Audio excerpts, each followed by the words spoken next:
ओडिशा उपरे पुणी एक बात्या आशंका बंगोपसागर में सृष्ट लघुचाप डिप्रेशन में परिणत हो धीरे धीरे बात्यार रूप नेबाकु जाउथबा आकलन करिछि पाणीपाग विभाग। यार प्रभाव में आसंता 10 और 11 में प्रबल वर्षा सह 60 ରୁ 90 किलोमीटर बेगर पवन बहिपार संभावना रही।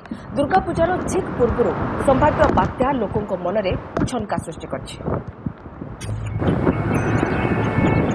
पुणी से ही अक्टोबर पुणी बात्या आशंका बंगोपसागर में दाना बांधुछि आउ एक बात्या माड़ हो पारे ओडिशा उपकूल में बंगोपसागर में सृष्टि होइथिबा लघुचाप डिप्रेशन बा अवपातर रूप नहीं सारी आसंता 24 घंटा मध्य यह घनीभूत होई डीप डिप्रेशन और ता परवर्ती 24 घंटा बात्या रूप नेब बोली आकलन करिछि पाणीपाग विभाग। यार प्रभाव में ओडिशा समेत उत्तर आंध्र में आसंता काली ठारू वर्षा परिमाण बढ़िबार संभावना रही। सेहीपरि 10 और 11 में प्रबलरू अति प्रबल वर्षा संभावना थिबा आकलन करिछि पाणीपाग विभाग। आसंताकाली अपराह्नरू ओडिशा उपकूल में पवनर बेग बढ़ी 10 तारिख में घंटा प्रति 60 ରୁ 70 किलोमीटर पर्यंत एवं 11 तारिख भोर में 70 ରୁ 90 किलोमीटर पर्यंत पहुंचवा आकलन करा जाउछि।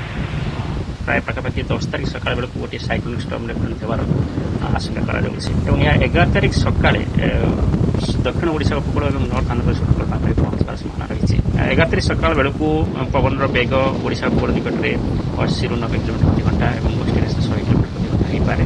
10 तारिख और 11 तारिख में ओडिशार जो उपकूल अंचल रही जिला मान रही से जिला मान सब जगह प्राय वर्षा हेବା सहित केतेक जगह प्रबल पारे गोटे दुटी जगह अत्यंत प्रबल वर्षा होवार संभावना रही। बहुत भयभीत होचु एठारे पिला माइना को धरी जीवु कुआडे कौन करू ता हमको बहुत भय लागुथे। एपटे बात्या आशंका को देखि राज्य सरकार आरंभ होइछि प्रस्तुति। डेप्यूटी रिलीफ कमिशनर प्रभात महापात्र सूचना दे कहते क्योंकि बात्या स्थलभाग छुईब आसंता काली स्पष्ट होइजिବ।